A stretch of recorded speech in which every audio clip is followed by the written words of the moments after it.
ঘড়িটা এখন সময় যেটা বলছে সেটা হলো বিজয় টেলিভিশনের পর্দায় আপনাদের সবাইকে ওয়েলকাম করতে চাই তারকালয়ে। কারণ ফারজানা বিথি সবসময় শুক্রবারের এই সময়টা আপনাদের পছন্দের, ভালোবাসা এবং হালের জনপ্রিয় কাউকে না কাউকে নিয়ে হাজির হয়ে যায় তারকালয়ে আড্ডা দেবে বলে, এবং তাদের রিসেন্ট যে কাজগুলো আছে সেগুলো নিয়ে একটু কথা বলবো।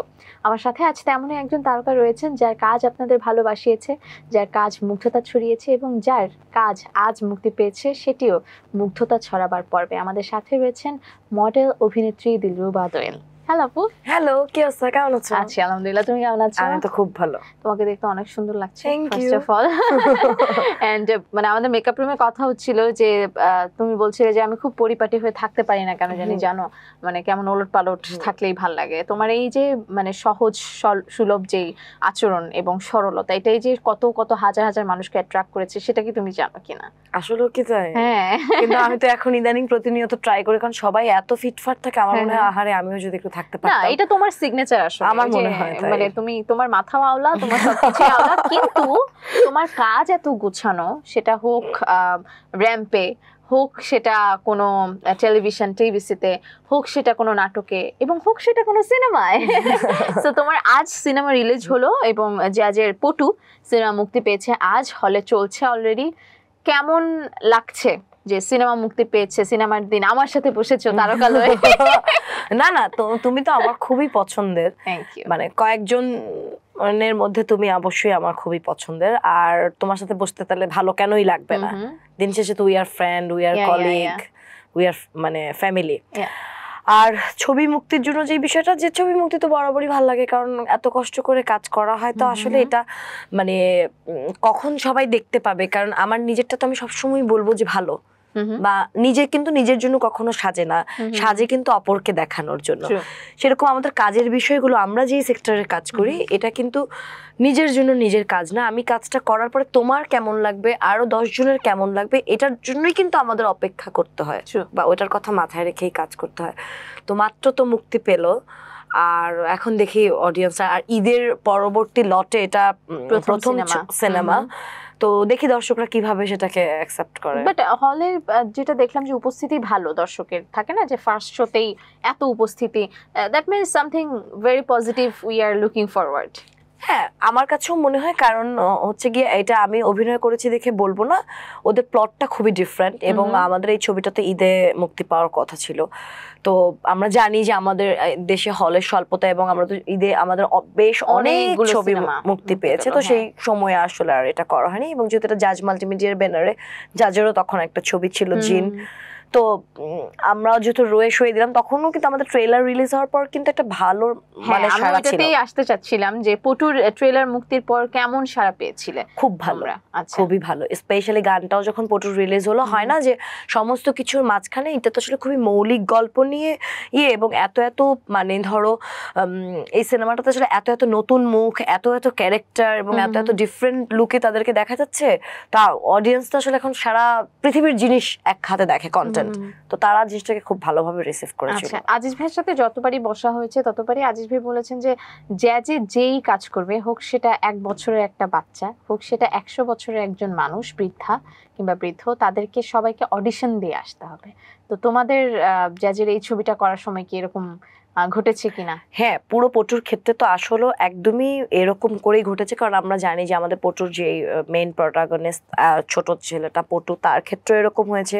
পটুতে আমরা দুইজন খুবই ট্যালেন্টেড নায়ক এবং নায়িকা লঞ্চ হচ্ছে, ইভান স্যারের ভাই এবং আফরা স্যারেরা, তো ওরাও যথেষ্ট, মানে ইভান ভাইয়ের কথা তো আমি বলতে বলতে সে প্রেস কনফারেন্সের দিন থেকে টায়ার্ড, যে ওরা তো প্রায় 1.5-2 বছরের একটা জার্নি ছিল, পার হয়েছে। আর আমার বিষয়টা হচ্ছে কি, যে আমি যে ক্যারেক্টারটা করেছি, আমার কাছে মনে হয় যে ডিরেক্টর নাকি আমাকে সামহাউ কোনো এক ফেসবুকের কোনো একটা ছবিতে দেখে তার কাছে ছবিটা ভাল লাগছে, লাগার পর সে আমাকে অনেক ক্যারেক্টারটা আসলে তোমার মধ্যে সেই ক্যারেক্টারটা, তখন আমাদের আরেকজন ডিরেক্টর বড় ভাই বন্ধন বিশ্বাস, উনি আমাকে রেফার করে, তো আমার সাথেও তার আমি একদম 11th টাওয়ারে জয়েন করি, কিন্তু তাদের সাথে আমার বিস্তারিত আলাপ হওয়ার পরে এটা হয়। আচ্ছা, যেহেতু আজকে সিনেমা রিলিজ পেলো, যারা আসলে হলে দেখতে যাবে তারা কেন যাবে, কি মনে হয়? তোমার কোনো বার্তা আছে কিনা যে এই কারণে আপনারা হলে এই সিনেমাটা দেখতে যান? আচ্ছা, প্রথমত দেখো ফারজানা, আমাদের দেশে কিন্তু একসময় চল ছিল দেখো সিনেমা দেখতে যাবার,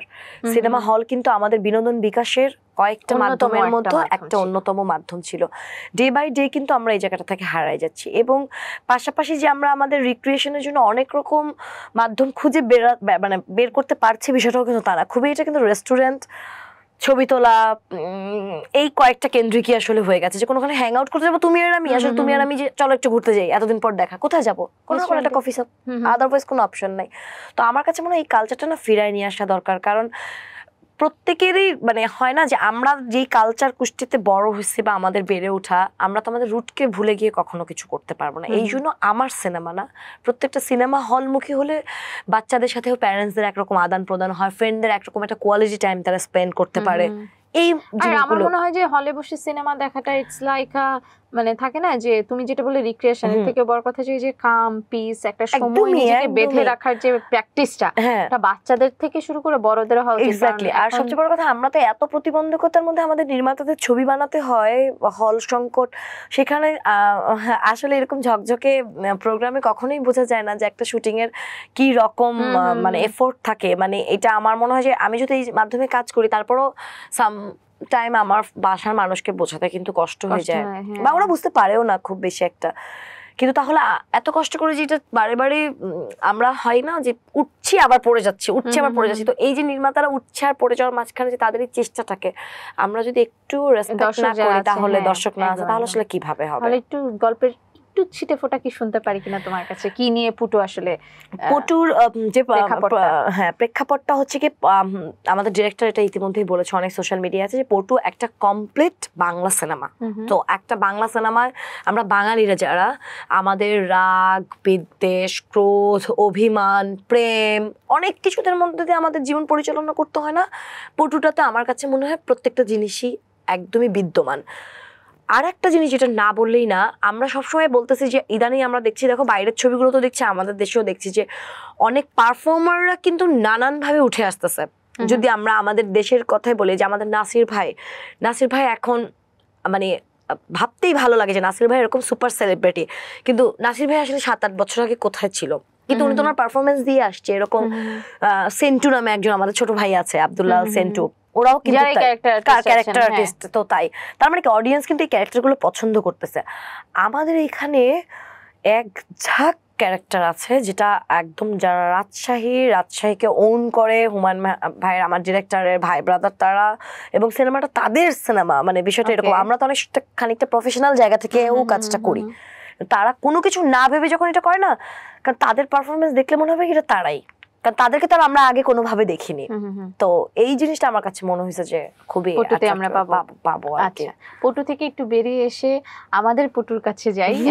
দিলরুবা দোয়েল, herself is a beautiful lady and you are very charming, very childish, যেটা বলে তুমি যখন যেখানে যাওয়া থাকে না যে এত বছর ধরে তোমার ক্যারিয়ার, এত বছর তুমি কাজ করছো and you are senior enough, কিন্তু তারপরে তোমার আশেপাশে যারাই থাকে তাদের সবার ভাল লাগে, কারণ তুমি কখনো ওইরকম ইগোইটিক না। সো একটু ছোটবেলায় ফেরত যেতে চাই, তোমার ক্যারিয়ারটা আসলে শুরু হলো কবে, কিভাবে এর শুরুটা হলো, কি ভেবে দিলরুবা দোয়েল এই মডেল অভিনয়ে আসলো? আসলে কোনো কিছু না ভেবেই শুরু করা হয়েছে। আমি তো এটা বারবার বলছি, 14 সালে ক্যারিয়ার শুরু হয় ডিসেম্বর মাসে নাসিরুদ্দিন ইউসুফ বাচ্চু ভাইয়ের আলফা সিনেমা দিয়ে।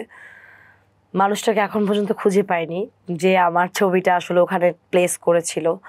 তো জানিও না কিভাবে কালের যাত্রায় করতে করতে করতে করতে ভালো লেগে গেল। আসলে ওইটা আমি মাঝে মাঝে খুব অবাক হয়ে যাই। এখন সময়ের সাথে সাথে যে বললো না যে সিনিয়রিটির বিষয়টা, যে এখনো তো মাঝে মাঝে হাঁটতে যাই র্যাম্পে, 10 বছর, হ্যাঁ 10 বছর র্যাম্পে যাই, মনে হয় কিরকম করতাম আমরা আগে, কিরকম ছিলাম, ম্যাগাজিনের ছবি ঘাটলে বেরোয় না। তারপর অনেক হাউস যেগুলো বন্ধ হয়ে গেছে কোভিডের সময়, তারা আবার হয়তো নতুন করে স্টার্ট করতে চায়, কারণ আমাদের সময় একটা বিলবোর্ডের ট্রেন্ড ছিল অনেক বেশি, এখন তো বিলবোর্ড নাই, ডিজিটাল হয়ে গেছে, ডিজিটাল সবকিছু। তো খুব অবাকই লাগে আসলে, যে মনে হয় না এই তো সেদিন, একদমই সেদিন একদমই। এবং আমি আমার কোনো পরিবর্তনই খেয়াল করতে পারি না, মানে এখনো আমি ব্যাক স্টেজে গেলে মনে হয় আচ্ছা ঠিক আছে, ওকে ফাইন, খুব টায়ার্ড লাগতেছে, একটু থাপ করে বসে গেলাম, একটু উঠলাম, একটু মডেলদের সাথে কথা বলতে খুব ভালো লাগে, মডেলদের সাথে আড্ডা দিতে অসম্ভব চার্মিং লাগে। ওকে, ভালো। আচ্ছা, তোমার তো প্রথম সিনেমা, এবং কে মানে এখনকার ইন্ডাস্ট্রিতে যেটা হয় বা ভবিষ্যতে হবে বা অতীতেও হয়েছে হয়তো, বা যে থাকে না যে একটা স্টেপ স্টেপ করে তারপর সিনেমা পর্যন্ত আসে অনেকে, but Dilruba Doel started from cinema, with cinema. So এই যে বড় পর্দায় নিজের মানে প্রথম অভিষেকটাই বড় পর্দায়, এটা তো অন্যরকম একটা এক্সাইটমেন্ট ছিলই।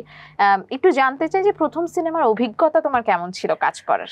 খুবই ভালো অভিজ্ঞতা ছিল, এটা তো স্বাভাবিকভাবে আমি হয়তো এইটাই বলবো, কিন্তু আমি না আগে জিনিসটার এই প্রশ্নের উত্তরটা আমি এখন যেভাবে ফিল করি, এটা আমি যেসব আমার চন্দ্রাবতী কথা, লালমোরগের ঝুঁটি রিলিজ হয়েছে, আমি না তখন আসলে জিনিসটা এইভাবে বুঝতাম না, কিন্তু এখন আমার অনুধাবনের জায়গাটা কি, মানে এই জিনিসটা না আমি ফারজানা সবসময় করে আসছি যে যখনই আমি সকালবেলা বাসা থেকে কোনো কাজের উদ্দেশ্যে বেরোই, আমি না কোনোভাবে হয়তোবা আজকে আমি এই কাজে যাচ্ছি, রেমুনারেশন তো স্বাভাবিকভাবেই আপস অ্যান্ড ডাউন থাকবে, ভেরি করবে, কাজের ফ্যাসিলিটিস ভেরি করবে, যে আসলে আমাকে আজকে চাইনিজ খাওয়াচ্ছে নাকি এফডিসির খাবারই আমি খাবো, নাকি ওরা আমাকে একটা উবার নিয়ে যাইতে বলতেছে, নাকি ওরা গাড়ি পাঠাইছে, এগুলার তো কাজের ইয়ের উপর ডিপেন্ড করে, তাল বেতাল থাকে। কিন্তু আমি যেটা সবসময় করার চেষ্টা করি যে আমি আগেই বুঝে নেই আমার কাজ কি। ও আচ্ছা, আজকে আমি মডেলিং এর জন্য বেরোবো, তাহলে আমার অবশ্যই আমার জুতা নিতে হবে, সাথে আমার লেন্স নিতে হবে, ওখানে হয়তো বা শুটিং এর মতন এত পানি অ্যাভেলেবেল পাওয়া যাবে না, টুকটাক একটু খাবার দাবার নিতে হবে। আর যেহেতু আমি ভিজুয়ালে কাজ করি, ওদের একটা এক্সপেকটেশন থাকে যারা পুরানো দোয়েলাপু আসতেছে, হয় না জুনিয়রদের সাথে, এরকমটা ভেবে বেরোই। যখন বিজ্ঞাপনে যাই তখনও আসলে ওই রেডি হয়েই যাই। সিনেমার সেটে যখন যে প্রথম আমার 3 বছর আগে এটা আমার কাছে খুব মন খারাপ হতো, খুব মন খারাপ হতো, আচ্ছা ওরা এত কিছু করে ফেললো, আমি কিছুই। পরে আমি দেখলাম কি যে আমি আসলে এত ধরো শো অফ বা এরকম কিছুটা না করতেই চাইনি, মানে করতে চাইনি কি, আমি চাইলেও পারবো না, চাই না, একদমই চাই না, আমি চাইলে পারবো না, কারণ এটা না একজনের ক্যাটাগরি থাকে যে দেখলেই হাসি মুখে কথা বলবে, ও আচ্ছা কি খবর, মানে অন্য কিছু। তো এই জিনিসটা না আমি আসলে পারবো না। তো আমার কাছে মনে হচ্ছে দিন শেষে তো আমি একটা পারফর্মার, আমাকে বিভিন্ন সেক্টরে পারফর্ম করতে হয়, আমার যতটুকুই টুকুই আমার মনোযোগ থাক, দেখা যাক কি হয়। তার মানে তোমার মধ্যে ওই মানে একদম বাংলা কথায় বলতে গেলে বলে না গরিমা, ওই জিনিসটা আসলে নাই। ওই শুরুতেই যেটা বললাম যে মানুষের ইগো নাই, এবং প্রথমেই যে মানুষটা সিনেমা দিয়ে শুরু করে তার ক্যারিয়ার, তার তো ধরো যে মানে অনেক উচ্চ থাকার কথা, হ্যাঁ, বাট ইটস ওকে ফাইন। আমার মনে হয় এই কারণে তোমার ভালোবাসার সংখ্যা বেশি। হ্যাঁ, আর আমি কোনোদিনই ছোটবেলা থেকে আসলে স্রোতে যাইতে চাইনি, তো তো ওইরকম যেমন ছোটবেলা আমি প্রথম হচ্ছে কি কম্প্রিহেনশনের যুগের ব্যাচ, ক্লাস 6 থেকে সিন কম্প্রিহেনশন, আনসিন কম্প্রিহেনশন। তো তখন দেখতাম যে আমাদের টিচারদের প্যাটার্নও চেঞ্জ হয়ে গেছে, যে এই স্যারটা এলাকায় অনেক বিখ্যাত, কিন্তু যখনই কম্প্রিহেনশনের যুগ হলো ওনার কাছে আর পড়া যাবে না, কারণ ট্রেন্ডি টিচার আসছে, ওনার কাছে গিয়ে পড়তে হবে, এবং মোটামুটি রাত 12টা একটা সময় লোকে প্রাইভেট পড়তেছে। তো আমি কোনোদিনই স্রোতে চলি নাই, বিপরীতে বলতে কি আমার কাছে এটা ভালো লাগছে, আচ্ছা দেখি কি হয়, মুড। ওকে, আমার খুব একটা ইম্পর্টেন্ট কাজ আছে এসোতে, বলো তো কি বিপদে জানি ফেলবে আল্লাহ জানে। ব্রেক ও ব্রেক, ওকে, উপস্থাপকের ইম্পর্টেন্ট কাজ হলো ব্রেক নেওয়া টাইম মতো। দর্শক সাথে থাকুন, চলছে তারকালয় আজকের আয়োজন, চলবে আর অনেকটা সময়। দিলরুবা দোয়েল আছেন আমাদের সাথে, পটু নিয়ে কথা বলছিলাম, তার সিনেমা যেটা আজকে রিলিজ পেলো সেটা তো অবশ্যই দেখতে যাবেন, আর সেখানে আরো কি কি হয়েছে, ব্যাক এন্ডে আরো কি কি স্টোরি আছে সেগুলো নিয়ে ফেরত আসবো বিরতির পর তারকালয়ে।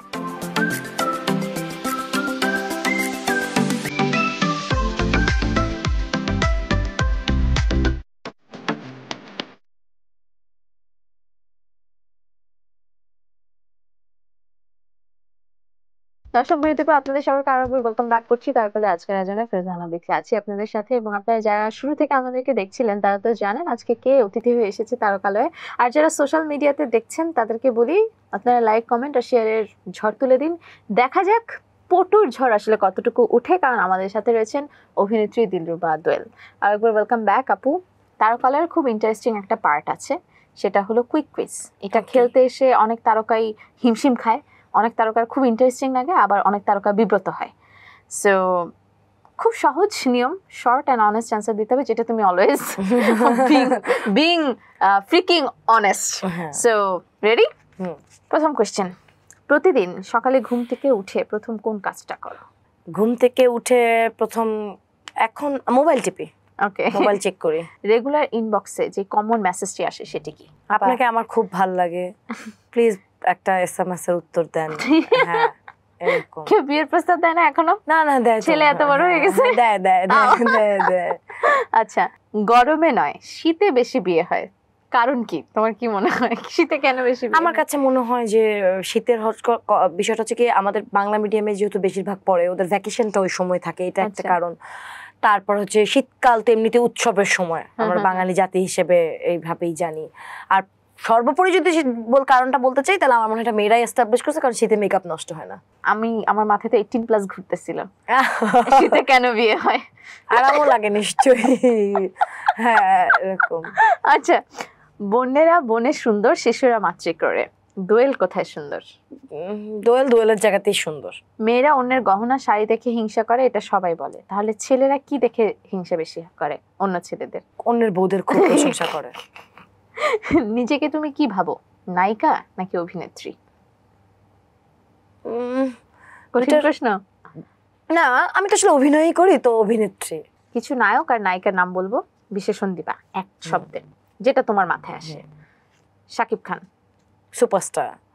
সিয়াম অভিনেতা। Roshan dashing hero. ও নাইস।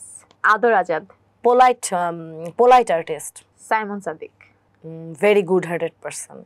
ইমন very kind person. Okay. Nirob very gentleman. Zayed Khan no comments. বলো এন্টারটেইনমেন্ট। না এন্টারটেইনমেন্ট হতে পুরোটাই ওনার পছন্দ। হ্যাঁ আমি আসলে ওনার আর কোন সবকিছু আমি স্কিপ করে দিছি, আমার না মাথা ব্যথা করে ওনাকে দেখলে, সত্যি। ব্রেকিং নিউজ, জায়েদ খানকে দেখলে মাথা ব্যথা করে দিলরুবা দোয়েলের। আমাদের হিট কন্টেন্ট আমি বলতেই চাই না যে কোনটার ক্লিপ আসবে। আসলে এরকম হোস্ট থাকলে বের হয়ে আসবে। আসলে okay. Ananta Jalil business person. Yes. Ivan Sair very good person. Okay. এবার নায়িকা। Bubly good actor. Apu Biswas Dhallywood queen. Mahiya Mahi নায়িকা। Porimoni beautiful person. Mim very trendy person. Shabnur most sweetest person maybe. Okay. Moushumi very good actor and very kind person. Shabana like my mother. Okay. And এখন যা নাম বলবো তার সম্পর্কে 3টা বিশেষণ দিতে হবে তোমার, কারণ she is very special to me. সেটা হলো দিলরুবা দোয়েল। আচ্ছা। very good human being. Yes. I think not fake. সে কোনো কিছু ফেক কোনো কিছু প্রিটেন্ড করতে পারে না এবং সুন্দরী। হ্যাঁ একদম। আচ্ছা, ধরো যে দেশের নায়ক, এর মধ্যে তোমাকে অপশন দেওয়া হলো চুজ করার জন্য যে তুমি বেছে নাও তুমি কার সাথে লং ড্রাইভে যেতে চাও, কার সাথে যাবে? মানে লং ড্রাইভে তো যখন, হ্যাঁ এটা তো এরকম একটা ব্যাটে বলে মিলারও তো বিষয় আছে যে স্বাভাবিকভাবে আমি যাদেরকে চিনি তাদের বা যাদের সাথে আমার কাজ হয়েছে তাদের সাথেই যাব। নাম শুনি যে এ ভালো গাড়ি চালায়, এর সাথেই যাব। Ivan sir. ওকে। আর কার সাথে ডেটে যেতে চাও? কারোর সাথে ডেটে যাইতে চাই না, কারণ এখানে এদের ডেটে গেলে এদের কাজের থেকে এত বেশি রিলস এগুলো আমার অসহ্য। আচ্ছা, কার সাথে প্রেম করতে চাও? এগুলো কেন? বাংলাদেশে ছেলের অভাব পড়ছে, কত সুন্দর মানে এটা কোনো কথা হইলো ফারজানা? মানে ছেলে কত ছেলে কারোর সাথে প্রেম করে, যা নাম বলছো ম্যাক্সিমামই বিবাহিত।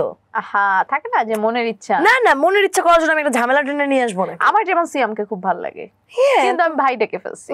মানে এটা আমার এখন মানে আমার থাকে না, রিগ্রেট করি সিয়ামকে কেন আমি ভাই ডাকলাম।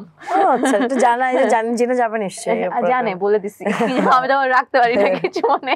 আচ্ছা, ধরো স্ক্রিনে তোমাকে একটা প্রেক্ষাপট দেওয়া হলো সিনেমার, এই প্রেক্ষাপটে তোমার একটা কিসিং সিন আছে, ওই কিসিং সিনটা তুমি কার সাথে করতে কমফোর্টেবল? ডিরেক্টর যাকে কো-আর্টিস্ট হিসেবে সিলেক্ট করবে, এনিওয়ান। নাইস। নিজের 3টা বদ অভ্যাসের কথা বলো এখন। প্রচন্ড রাগী, তারপরে হচ্ছে বদ অভ্যাসের মধ্যে আমি অনেক স্পষ্টবাদী, এটা আসলে হয় না এখনকার যুগে, এটা খুব খারাপ। আর আরো তো কিছু বদ অভ্যাস আছে, এগুলা তো অন স্ক্রিনে আমি আউলা। হ্যাঁ ফিটফাট থাকতে পারি না। আচ্ছা, 3টা গুণের কথা বলো এবার। আমার যখন মাথা ঠান্ডা থাকে আমি সমস্ত কিছুই, আমার কাছে মনে হয় যে আমি আসলে অনেক বছর যাবত আমার সবকিছু মেনটেন করি, তো এটা তো এক ধরনের গুণ। নিজেকে নিজে সুইট। হ্যাঁ, আম আ সুইট পারসন। আমি আম আ সুইট পারসন অবশ্যই। তারপরে আম আ ফুড লাভার, এটা একটা তোমাকে দেখলে কে বলবে তুমি ফুড লাভার দোয়েল আপু? আমি সত্যি সত্যি ফুড লাভার। আর আরেকটা গুণ আমার কাছে মনে হয় যে আমি আমি মানুষ প্রচন্ড ভালোবাসি। হ্যাঁ ট্রু। কাউকে কিছু বলতে চাও কিন্তু কোনোদিন সময় পাওনি সে কথা বলার, সেটি কে এবং কি বলতে চাও? আসলে কি সময়ের সাথে সাথে এমন ভাবে জিনিসগুলো চেঞ্জ হয়ে যাচ্ছে। ধরো আমি তো বাবা হারাইছে তাও বেশ কিছুদিন হয়ে যায়, তো উনি হয়তো বা এরকম আত্মবিশ্বাসী ছিল না যে আমি এত বছর যাবত এই কাজটা কন্টিনিউ করব, কিন্তু আমি যে ধারাবাহিকভাবে কাজ করে যাচ্ছি আমি তাকে কোনোদিন এটা আশ্বস্ত করতে পারি নাই যে আব্বু তুমি অনেক বেশি আমাকে নিয়ে টেনশন করো না, দেখো আমি সব করে ফেলবো বা করে যাবো, এটা নিয়ে অনেক চাপ নেই, এটা বলতে পারিনি কখনো, বুঝছো? জিদ রাগারাগি থাকে না, কারণ ইগো সো ওনার সাথে হয়তো দেখা হওয়ার সুযোগ হলে এটা বলতাম, এই তো। বাট আমি শিওর আঙ্কেল যেখানে আছে he is like more than proud, because তুমি you are one of the person যে আসলে ইন্ডাস্ট্রিতে খুব সুন্দর করে ক্যারিয়ারের পাশাপাশি নিজের সংসার গুছিয়েছে, সন্তান কে লালন পালন করে এত বড় করে ফেলেছে। মানে হু উইল টেল যে দিলরুবা দোয়েল এত সুন্দর করে সবকিছু গুছিয়ে নিয়েছে। She is a responsible person as well. কারণ ইন্ডাস্ট্রিতে কাজ করতে হলে যেটা হয় যে মিডিয়াতে যারা কাজ করে স্পেশালি তাদের অনেক কিছু আসলে মেনটেন করে চলতে হয়, সেটা হোক কাজের ক্ষেত্রে হোক সেটা নিজের ক্ষেত্রে, মানে সবকিছু মেনটেনেন্স করে একটা মানুষ সংসার সামলানো, এত সুন্দর করে নিজেকে গুছিয়ে নেওয়া, it's really tough and I am sure uncle is proud of you. So আমার কুইজ শেষ এবং সব থেকে ইন্টারেস্টিং পার্ট এখন হলো অনেক ভালো খেলছো কিন্তু কোনো গিফট নাই। বাহ, ওকে ওকে, তুমি বলো কেমন লাগছে খেলে? ভালো ভালো, কারণ আমি কোনোদিনই স্ক্র্যাচ কার্ড ঘষে কিছু পাই না। আরে এইটা আমি দেখছি আমার পাশের মানুষটাও ঘষে কত কিছু পায়, এরা নাকি এটা পায় এবং কোন লটারি করে এটা পায়, ব্লেন্ডার পায়, স্যান্ড, আমি কিছুই পাই না কোনোদিন। আচ্ছা দোয়েল আপু, এখন খুব কঠিন একটা কথা বলবো, সেটা হলো ইন্ডাস্ট্রি এবং ইন্ডাস্ট্রির বাইরে সবাই একটা কথা বলে যে নায়িকা হতে হলে নাকি কারো না কারো মাধ্যম লাগে, কাউকে না কাউকে ধরে আসলে নায়িকা হতে হয়। এবং এখন খুব একটা কথা চলমান হয়েছে সুগার ড্যাডি। হ্যাঁ, এরকম ইন্ডাস্ট্রিতে নাকি সুগার ড্যাডি থাকতে হয়, নইলে নাকি নায়িকা হওয়া যায় না। এই ব্যাপারে তোমার মতামত কি? পুরোটাই ভুল। সুগার ড্যাডি থাকতে হয়, তা না হলে নায়িকা হওয়া যায় না, এটা একদম 100% আমার কাছে মনে হয় ভ্রান্ত ধারণা। আর এরকম কোনো নায়িকাও আমরা দেখতেছি না যে তারা সুগার ড্যাডি নিয়ে একদম অনেক বড় সুপারস্টার হয়ে একদম হেলিকপ্টার থেকে নামছে, দেখা যায় না, খালি শুনি দুই একটা স্টোরি মাঝে মাঝে দেখি। সো একদমই ভুল। তবে যারা সুগার ড্যাডি মেইনটেইন করছে তাদেরকে নিয়েও আমার কোনো অবজেকশন নাই, কারণ আমার কাছে মনে হয় যে এন্ড অফ দ্য ডে এটা এক একজনের যোগ্যতা। Okay, keeping sugar daddies is a, হ্যাঁ, এটা তারা পারছে, তারা মানসিকভাবে পারছে, তাদের ইথিক্যালি কোনো প্রবলেম হচ্ছে না, সেটা তাদের ব্যক্তিগত চয়েস, তাই না? যে তুমি কার সাথে জীবনে মিশবা না মিশবা, তুমি একজনকে, তুমি এমন মানুষের সাথে মিশতেই পছন্দ করো যাদের বিলিয়ন বিলিয়ন ট্রাক চিনি, এটা তো তোমার চয়েস। তারা তো মানে অ্যাজ লং তারা আমাদের কোনো রকম ক্ষতি করতেছে না, কোনো রকম কোনো কিছু করতেছে না, এই ইনফরমেশনটা আসলে ভুল যে মানে কাউকে ধরা লাগে না। তুমি যদি অভিনয়টা ভালো জানো, দেখতে একটু ভালো হও, কারণ তোমার তো ক্যারেক্টার অনুযায়ী সেই জিনিসটা যে হ্যাঁ আগে তো দর্শনধারী, তারপরে গুণ বিচারী। আর দেখো আমি বলতে পারবো না তোমরা লাস্ট 10 বছরে কোনো একটা প্রজেক্ট যে সুগার ড্যাডি ধরে সে নায়িকা হয়েছে, নায়িকা তকমা লাগানোর পর সে বাজারে হিটের একটা, এখন একজন পারফর্মার যদি 10 বছরে একটা প্রজেক্ট করে সেটা ব্লকবাস্টার হিট হয়, তাকে তো আসলে পারফর্মার বলার, কারণ সে তো ইন্ডাস্ট্রিটা কোনোভাবে ওন করতেছে না। ইন্ডাস্ট্রিতে তোমাকে ক্রমাগত কাজ দিয়ে যেতে হবে। তোমাকে আমি অ্যাজ এ অ্যাঙ্কার হিসেবে চিনি, কারণ আমি তোমাকে ক্রমাগত দেখছি, কর্পোরেট ইভেন্টে দেখছি, চ্যানেলে দেখছি, তাহলেই তো আমি বিশ্বাস করি, কারণ তুমিও বিশ্বাস করো যে তুমি একজন অ্যাঙ্কার। তো পারফর্মারদেরকে তো এটা 10 বছর একটা করলে তো আসলে এটা হবে না।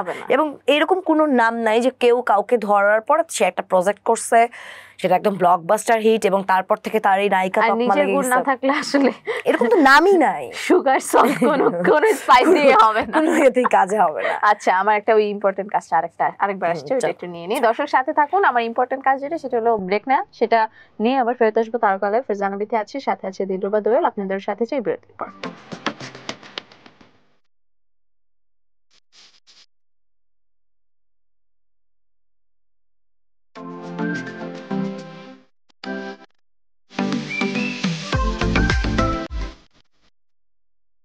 দর্শক বিরতির পর আপনাদের সবাইকে আরেকবার ওয়েলকাম ব্যাক করছি। তারপরে আজকের আয়োজনে ফারজানা আছি আপনাদের সঙ্গে, এবং যারা আমাদেরকে শেয়ার এবং কমেন্ট করে জানাচ্ছেন যে আজকের আয়োজন কেমন লাগছে, তাদেরকে অনেক অনেক ভালোবাসা তারকালের পক্ষ থেকে। এবং আজকে কিন্তু দিলরুবা দোয়েল আছেন আমাদের সাথে, তার সাথে আড্ডা দিচ্ছিলাম।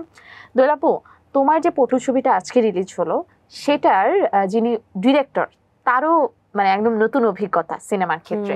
সো একটু যদি জানি তোমার কাছ থেকে যে সে কেমন আসলে ছিল, তার কাজ তোমার কেমন লেগেছে, তার সাথে কাজ করতে তোমার কেমন লেগেছে? এটা আমি শুধু কাজ করছি দেখে মানে করেছি দেখে বলবো না, কারণ আমার কিন্তু অনেক ইন্টারভিউ আমি অকপট টাইমে ডিরেক্টরের কথা বলি, কারণ আমার জন্য তো তাদের জন্য একটা প্রথম প্রজেক্ট হতে পারে, দ্বিতীয় প্রজেক্ট হতে পারে, আমার জন্য কিন্তু one another project, right? Humayun ভাই সম্পর্কে আমার যে এই জিনিসটা ছিল যে উনি আসলে খুবই কাম অ্যান্ড কোয়াইট। আচ্ছা, কাম অ্যান্ড কোয়াইট, হ্যাঁ কাম অ্যান্ড কোয়াইট, অসম্ভব ভদ্র। এবং এত রিমোট এরিয়ায় শুটিং করতে গেছি, শোনো টিম যদি অনেক রেসপেক্ট না করে না, তাহলে কাজ করা যায় না। আদর না করলে, হ্যাঁ আদর ওন যদি না করেন না, কাজ করা যায় না। তো সেই জায়গা থেকে আমার ওনাকে খুবই কুল হেডেড পারসন মনে হয়েছে। এবং যেহেতু সে দীর্ঘ সময় এই হয়তোবা এরকম ডিরেকশন লাইনে ছিল না, কিন্তু কোন এক মিউজিক ডিরেক্টর হিসেবে কাজ করে গেছে, তার অভিজ্ঞতা ছিল। সিনেমা হয়তোবা করেননি, কিন্তু অন্যান্য জায়গায় সে তার খুবই কুল ব্রেইনিং কাজটা করছে, এবং তার টিমটা খুব দুর্দান্ত ছিল। আচ্ছা, তোমার ক্যারেক্টার সম্পর্কে জেনেছি, কিন্তু যেহেতু শুরুতেই বলেছি যারা দর্শক আছেন তাদেরকে যে আমরা পটুর প্রেক্ষাপটের পিছনের গল্পটা জানবো, এটা শুটিং এর সময় কোনো মজার গল্প নিশ্চয়ই আছে? শুটিং এর সময় অনেক মজা হয়, এখন কোনটা মনে পড়ছে কিনা আমাদের সাথে শেয়ার করবে? হ্যাঁ, আমি তো খুবই অপেক্ষা আছি। এখন নাকি আমি শুনলাম যেদিন প্রেস কনফারেন্সের দিন, যে ওখানে আর পানি নাই, এই জন্য আমরা এখন বোটে করে যেতে পারবো না বর্ষা আসার আগ পর্যন্ত। আর জায়গাটা তো খুব ছোট, খুবই ক্ষুদ্র জনগোষ্ঠী ওখানে থাকে, সম্ভবত ওরা প্রেডিক্ট করছে এই বর্ষা এই চটটাও থাকবে না একদমই। মানে ধরো আমাদের তাঁবুটা যেই জায়গায়, তার পিছনেই আর কি কাঁটাতারের বেড়া। তো অনেক মজার মজার অভিজ্ঞতা, কারণ ওখানে কোনো অ্যাকোমোডেশন ছিল না, ওনারা রীতিমতো এরকম সামিয়ানা করা ছিল। আচ্ছা, সামিয়ানা করে ওটার ভেতরেই কার্পেট টার্পেট ইয়ে করে এরকমই অ্যারেঞ্জমেন্ট। প্রতিদিন শহরে যাওয়ার তো কোনো অপশনই নাই। আর হচ্ছে গোসলের পানির ব্যবস্থা, হ্যাঁ সামিয়ানা থেকে বেরোলেই দেখি পদ্মা নদী। হ্যাঁ, ওখানে কোনো না কোনো সময় তো নৌকা বাঁধা থাকতো, এরকম ওইটাতে উঠেই গোসল টোসল, বা সবাই মিলে একসাথে গোসল করা, সবাই মিলে একসাথে খাওয়া, বা যার যখন শুটিং নাই, শুটিং শেষে এত বড় জায়গায় কি করব, এন্টারটেইনমেন্ট নাই, কিন্তু তারপরও ভালো লাগছে যে পাশেই বিডিআররা, তো ওনারা মাঝে মাঝে টর্চ মারতো আমাদেরকে, এই যে বুঝি তার কাটা তার পার হয়ে গেলাম, আর এরকম করা যাবে না। তো সবকিছু মিলায় ভালো অভিজ্ঞতা ছিল। মানে যারা আসলে শুটিং করেন তারা আসলে জানে কতটুকু মানে তাদের উপর দিয়ে যায়, শুধুমাত্র কাজ না কিন্তু আসলে, ঠিক না? এই যে পরিবেশের সাথে মানিয়ে নেওয়া, ওয়াশরুম করা হয়েছে আমার জন্য সবচেয়ে মজার বিষয়টা যেটা ছিল, আমাকে যে ওয়াশরুমটা করে দেওয়া হয়েছে নতুন আমাদের প্যান্ডেলের পিছনে, যেটা তো শুধু আমরা দুইজন, যারা আমি এবং হ্যাঁ আফরা আছে, আমরা যাব। তো যিনি বানাইছে এটা কোনো একটা মানে মানে পেয়ানা ফেস্টুন বলে না, এরকম দিয়ে বানাইছে কোনো এক নেতার ছবি। তো ছবিটা করছে কি, ও তো ছবিটা বাইরে দিবে, রাইট? ও যখন জিনিসটা ঘিরে দিছে, এখন মানে ধরো জায়গাটা তো আমরা যারা অভ্যস্ত জানি যে ওই প্যান্টুক কেমন হয় বা কিরকম হয়। এখন এদিকে যদি ঘুরি, এইরকম একটা খাম্বার মতো মাথা, মানে চোখ দুটো এরকম, হ্যাঁ, আর সামনে যখন এরকম দরজা তো নাই, ওটা একটা পর্দার মতো, ওটা যখন ছড়াই এইখানে একটা বড় চশমালা মাথা, আর স্পষ্ট হয়ে আছে, এবং তার দাড়িও আছে। এখন দেখো তুমি এক জায়গায় feels like someone is looking at me, না? এটা তো কমোড না, রাইট? এটা তো লো প্যান। তুমি কোনো কিছু একটা করতে করতেছো, একটা এরকম হুজুর চশমা পরা, এরকম লাল রঙের দাড়ি, এরকম বাম পাশে দেখবা আর একটা মাথা। আমি এইটাই প্রথম দিন থেকে যে ওরা তো একটু প্যানাটা ঘুরাই দিলেও পারতো। বা আমার মাঝে মাঝে বিশ্বাস করো, জায়েদ খান আসছিল সাথে, তখন আমার এত হাসি আসে না। আরেকটা বিষয় আমি চিন্তা করতেছি, যেহেতু আমি দুষ্ট, আহারে লোকগুলা যদি আজকে জানতো এখানে কারা কারা ওয়াশরুমে আসতেছে, কারণ তারা লিটারালি চলে আসতো। না লিটারালি চলে আসতো না, কিন্তু তাদের মাথাগুলা কোন জায়গায় এটা সেট করা হয়েছে তুমি বলো? তিনটা মাথা দিয়ে একটা ওয়াশরুম বন্ধ। আমার কাছে ঝামেলা। এবার তুমি তোমার চরিত্রে আসো, তুমি আবার দিলরুবা দোয়েল হয়ে গেছিল। না, ঝামেলা তো দিলরুবা দোয়েলের থেকেও ডেঞ্জারাস। তাই? হ্যাঁ, হার মানাই দিছে। তাই বলো তো একটু চরিত্রের কথাই তাহলে শুনি, কি চরিত্র তোমার পটুতে? আল্লাহ, এই মহিলা তো আসলে অনেক স্ট্রাগল করে বেড়ে ওঠা মহিলা, তো ওর তো আসলে বাড়ি ঘর আত্মীয় স্বজন কিছুই নাই, চর এলাকায় কিন্তু এরকম প্রচুর মানুষের স্টোরি আছে। আর ও তো আসলে পেটের তাগিদে যতটুকু কাজকর্ম করতে হয় করে, কিন্তু ওকে মানুষজন এত ডিস্টার্ব করে, ধরো এলাকার একটা 14-15 বছর থেকে শুরু করে। হ্যাঁ, এখন ওই সেক্সিটাও তো গ্রামের ওই সেক্সি, ভাই গ্রামের sexy is literally the sexy. কিন্তু ওকে সব মানে ওর যে চরিত্র, ওর যে মেকআপ, ওর যে আচরণ, মানে আমি বললাম তো, আমি তো শুটিং করার সময় ধরো শুটিং করে আসছি, আমি বুঝতে পারি নাই। হুমায়ুন ভাইয়ের দুর্দান্ত হেল্প ছিল, স্পেশালি ওনার অন্য যে ক্যারেক্টার আর্টিস্টগুলোর সাথে আমার খুব ভাই ব্রাদারের মতন সম্পর্ক হয়ে গেছিল। দুইটা কারণ, এক হচ্ছে লিটারালি দে আর মাই ভাই ব্রাদার রাইট নাও, কিন্তু প্রথমে তো আমি তাদেরকে ওইভাবে ওন করিনি। আমার কাছে মনে হতো কি ওদের সাথে আমি যত বেশি আমি ভাষাটা তত বেশি অ্যাডাপ্ট করতে পারবো, টোনটা আসবে। শুধু তো ডায়লগ মুখস্থ করে বললে হবে না, একটা টান থাকে না, চরের একটা মানে আলাদা টোন আছে এইরকম। আর যখন ডাবিং করতে গেছে সিরিয়াসলি, ততদিন তো আসলে আমি শুটিং থেকে বের হয়ে গেছি, অন্য কাজে ইনভলভ। তখন আমি যে দেখি এই মহিলা এত চিল্লাচিল্লি করে মানে, এবং এত ও কিন্তু খুব স্পষ্টবাদী। আচ্ছা, তারপরে আছে না যে ওকে দেখলে সবাই অ্যাডপ্ট করতে খুব একটা কষ্ট হয় না, হ্যাঁ যে ওকে দেখলে সবাই একটু হিলাই দিল এরকম। আচ্ছা, এরকম টাইপের একটা চরিত্র। ওকে, ব্যক্তিগত প্রসঙ্গে আসবো। পরিবারে কে কে আছেন এবং ছোটবেলা থেকে বেড়ে ওঠা, পড়াশোনা করা কদ্দূর কি হলো? ছোটবেলা থেকে তো বেড়ে উঠেছে একদমই তোমার কি বলে রংপুরে। আমার ইন্টারমিডিয়েট পর্যন্ত রংপুর। তারপর এখানে আমি একটা বেসরকারি বিশ্ববিদ্যালয় বিবিএতে ভর্তি হই। আমার যদিও তখনকার তো আমার জীবনের গল্পটা খুবই অন্যরকম ছিল, এটা তো আমরা বেশ অনেকবারই জানছি যে আসলে আমি ভাবতেই পারিনি কোনোদিন, বুঝছো, যে আমি এই বাচ্চাটাকে, এখন আমার বাচ্চাটা ও লেভেলের কোচিং করছে, যে ও আসলে ও লেভেল পর্যন্ত তোমার ছেলে তোমার পাশে দাঁড়ালে মনে হয় না তো আমার ছেলে। বিয়েটা আসলে শেষ হয়নি অন্য কোনো কারণে না। আমরা জানি সমস্ত মধ্যবিত্ত পরিবারের মেয়েরা যখন অনেক বেশি ভুল করে ফেলে তখন এটা শুধরাতে বা বাচ্চা কাচ্চা যখন হয়ে যায়, যদি একা হাতের বিষয় হয় তাকে আসলে অনেক কিছু স্যাক্রিফাইস করতে হয়, আর সব না একসাথে হয় না। ফাইট দা সোসাইটি। এখন হয়তো বা ইন্টারভিউ দেখে বা এখন অনেকেই বলে কেন তোমাকে কি করতে না করছিলাম, কিন্তু ওইটুকু সময় ওইটুকু বয়সে ওই মানসিকতা, সব বয়সে না মানুষের মেন্টাল জোর একরকম থাকে না, ইচ্ছাও না একরকম থাকে না। তো এখন তো আমি আমার ছেলেকে নিয়েই আছি, সুখে দুঃখে শান্তিতে, বর্ষায় বাদলে গরমে চলে যাচ্ছে সময়। কতটুকু প্রাউড ফিল করে মা এরকম? ছেলে ওকে, আমি খুবই টেনশন করতাম, কারণ আমি বাচ্চা ভালো হবে না আদৌ কিরকম, আর ওর সাথে সাথে আমিও বেড়ে উঠছি। আমি বললাম যে ছেলে তোমার পাশে দাঁড়ালে মনে হয় যে বন্ধু। আমি আর কিভাবে অন্য মানুষের, কারণ অন্য মানুষের বাচ্চা দেখে জাজ করার মতন আমি তো কোনো সিঙ্গেল মাদার আমার চোখের সামনাসামনি এত দেখি নাই, বা এরকম করে সিনা টান করে বলতে এরকমও আমি না আসলে আমার প্রসেসেই আমার ওই অনেস্টি দিয়েই বড় করে গেছে। আমি আসলে ওকে কোনো কিছুই কোনোদিনও হাইড করি নাই। আর ওরও আমার ব্যক্তিগত জীবন নিয়ে যে এখন সত্যি কথা বলতে, ও তো একটা ইন্ডিভিজুয়ালি মানুষ, 16 যেহেতু সুইট 16 পার করছে, তো ওরও খুব বেশি মাথা ব্যথা নাই কাজ নিয়ে। সে আমার কাজের বিষয়ে বুঝে প্রাউড ফিল করে বন্ধুদের সাথে। আবার ও, আমার তো মনে হয় ওকে ওর বন্ধুরা বলে তোর মাঝে সুন্দর। আবার ওর বন্ধু বান্ধবদের দেখো কি ও একটু ঘর কোনো কারণ হয়েছে যে ওকে তো আমি ছোটবেলা আসলে অনেক মিশতে দিইনি, কারণ এখন আমি যত অবলীলায় বলতে পারি আমি সিঙ্গেল মাদার, আমি ডিভোর্স, এরকম ওইটা না তখন পারিনি। আরো 50টা প্রশ্ন করে লোকে, ও খুব রিজার্ভ, ও বুঝে যে ওকে লোকে কতটুকু প্রশ্ন করতে পারবে। একটু ভবিষ্যৎ পরিকল্পনা শুনতে চাই, যে এরকম সিঙ্গেল কি থাকার ইচ্ছা, নাকি কাউকে পছন্দ হয় বা কেউ কি আছে কিনা? না, এরকম হবে কিনা কখনো? পছন্দ তো ডেফিনেটলি হয়, পছন্দ হবেও, এটা থেকে নিজেকে কেন আমি ডিপ্রাইভ করব, অবশ্যই। কিন্তু আমি কোন সিদ্ধান্তে আসতে গেলে আমি আসলে আমার 17 ইয়ার্সের জার্নি, ওই সেই সময় যে বয়স এবং এনার্জি ছিল ওটা এখন আর আমার নাই, খুব স্বাভাবিকভাবে। আর আমি এত পারবো না এত হ্যাসেল নিতে। তো এই জায়গাটা থেকে আমি এটা অসম্ভব চিন্তা ভাবনা করে নিব, এবং এটাতে আমি প্রথমে যে বিষয়টা এনশিওর করবো যে আমার ছেলের উপরে তার যেন বিন্দুমাত্র এফেক্ট না আসে, এবং আমার নিজের উপর যেন না আসে, কারণ এখন আমি আমার নিজেকে অসম্ভব ভালোবাসি। আমার এখন এত সময় নাই কারোর জন্য চিন্তা করে চোখের নিচে কালি ফেলা।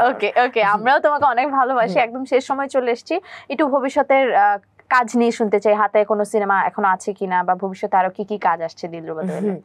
আসলে আছে, আমি এই মুহূর্তে দুটো সিনেমা, কিছু ছবি তো আমার রিলিজ হয় এখনো বাকি। একটা হচ্ছে গিয়ে সাজ্জাদ খানের কাঠগোলাপ, আমাদের শবনম ফেরদৌসীর আজব কারখানা, তারপরে হচ্ছে কিছু শর্ট ফিল্ম। কিন্তু এই মুহূর্তে আমি দুইটা ছবির শুটিং করছি। একটা হচ্ছে ওরও প্রথম সিনেমা, শাহরিয়ার ভাই নামে উনি আগে বিজ্ঞাপন বানাতেন, এখনো বানান। উনি প্রথম সিনেমা শুটিংয়ে গেছেন, আমার কো আর্টিস্ট সুমিত সেনগুপ্ত। হ্যাঁ, তো ওইটা খুবই ডিফারেন্ট গল্প। ওইটার আমার অলমোস্ট অর্ধেকের বেশি কাজ শেষ।